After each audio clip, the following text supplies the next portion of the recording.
e mulher, deixe a lei de Deus no teu coração. Parte 05, 6 de janeiro de 2024. Você pode tratá-lo como quiser, mas é um corpo de pecado e morte, e sempre permanecerá assim. Mas a nova natureza que nasce em nós, em nosso novo nascimento, não pode pecar, porque nasceu de Deus. É uma semente viva e incorruptível, que vive e permanece para sempre. É esse nosso novo coração, esse espírito correto, desde seu próprio nascimento, desde sua própria origem, desde a sua própria natureza, tem a lei e a vontade de Deus gravadas nele. Para a nova natureza é tão natural obedecer, quanto para a velha natureza é natural desobedecer. Para a nova natureza é tanto o seu elemento viver em santidade, quanto para a velha natureza e seu elemento viver em pecado. Assim, pela regeneração, a lei do Senhor é escrita no coração de seu povo. Mais uma vez, Deus escreve sua lei plenamente no coração de seu povo, à medida que eles aumentam seu conhecimento.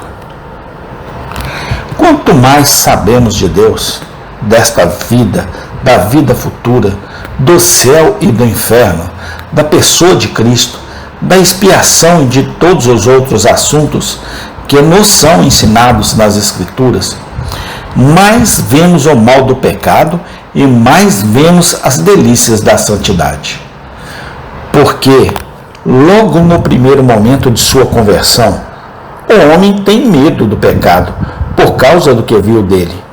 Mas quando ele começa a perceber como o pecado matou o Cristo, como o pecado cavou o poço do inferno, como o pecado trouxe todas as pragas e maldições sobre a família humana e continuará a amaldiçoar as gerações ainda não nascidas, então o homem diz: como posso cometer tamanha maldade e pecar contra Deus? Treinado e educado na escola de Cristo, quanto mais sabe, mais se deleita na lei e na vontade de Deus. E, além disso, queridos amigos, ouvintes e leitores, a lei está escrita no coração, pois Deus faz a nova vida em nós crescer e aumentar. Alguns cristãos, lamento dizer, têm pouca vida espiritual. Falei ontem com um homem de Deus, que tem pregado o Evangelho nas Novas Hébridas, onde até recentemente as pessoas eram canibais. E, pela graça de Deus, ele trouxe centenas, se não milhares, dos ex-selvagens para se tornarem cristãos. E o bom irmão, quando falou de suas dificuldades, disse: tudo, mas você não conhece, na Inglaterra, as alegrias daqueles que pregam para canibais. É verdade que a maioria dos primeiros missionários que saíram foram mortos e comidos, e nosso amigo escapou por um triz. Olhei para ele novamente para ouvir quais eram suas alegrias especiais e peculiares. Oh, ele disse, a alegria de converter um canibal a Cristo é uma felicidade maior do que pode ser conhecida por você, que só traz pessoas comuns ao Salvador. E acrescentou, digo-lhe que não há cristão que eu conheça que supere meus canibais convertidos. Se você quiser ver o dia do sábado guardado de forma sagrada, você deve vir ao meu lugar e ver como essas pessoas que costumavam ser canibais o guardam. Aqueles que estavam acostumados a comer seus semelhantes, agora nunca se levantam sem orar e nunca se sentam à mesa sem pedir uma bênção. Não há uma casa cristã, mas tem oração familiar de manhã e à noite. Essas pessoas andam com Deus, disse o missionário, e vivem perto de Cristo.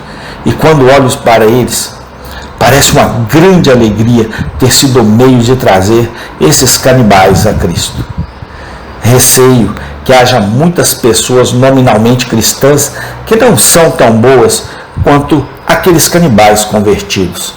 Qual é a razão? E por que eles parecem ter a vida de Deus derramada neles abundantemente e alguns entre nós têm pouco disso? Agora, quando um homem e uma mulher recebem a vida de Deus abundantemente derramada neles, eles é sensível contra o pecado, pois eles têm a lei de Deus escrita em seus corações. E assim, Deus fez sua consciência, rápido como a menina dos olhos. Ele não pode suportar ouvir uma palavra ruim de outros, ou ele mesmo ter um pensamento mau sem ficar triste e perturbado. Já vi homens e mulheres que professaram ser cristãos fazerem muitas coisas questionáveis, mas nunca sentiram que estavam fazendo algo errado.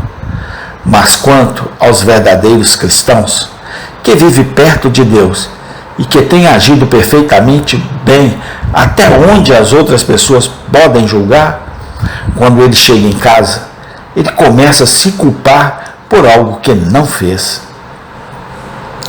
Tanto quanto você pode ver, ele disse e fez a coisa certa, mas ele diz: não, eu não disse isso tão sinceramente quanto deveria.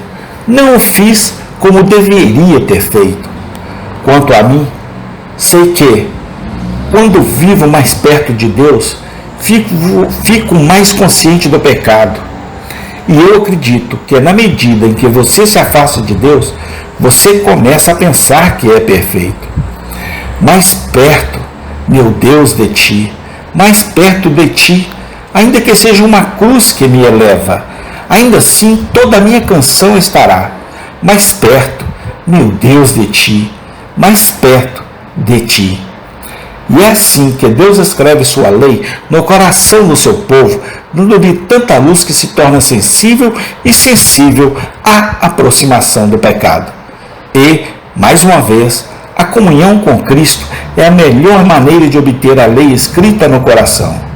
Aquele que está com Cristo de manhã, ao meio-dia e do meio-dia à noite orvalhada, e que pode dizer à noite: aspergido novamente com sangue perdoador, deito-me para descansar, como nos braços de meu Deus, ou no peito de meu Salvador.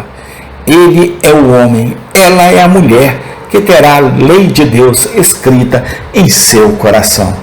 Como pode pecar aquele cujas vestes cheiram a mirra, aloés e cássia da comunhão com Cristo? Como ele pode sair dos palácios de marfim da comunhão com seu Senhor e depois ir viver como os outros vivem e pecar contra seu Deus? Amém. Tem continuação. Senhor, louvado seja o teu santo nome, ó Pai, porque é o Senhor, através do teu Santo Espírito, que muda o coração de um homem, de uma mulher. Sim, ó Pai, louvado seja Deus por teu Filho amado, Jesus Cristo. É o que eu agradeço sempre, ó Pai. Amém e amém.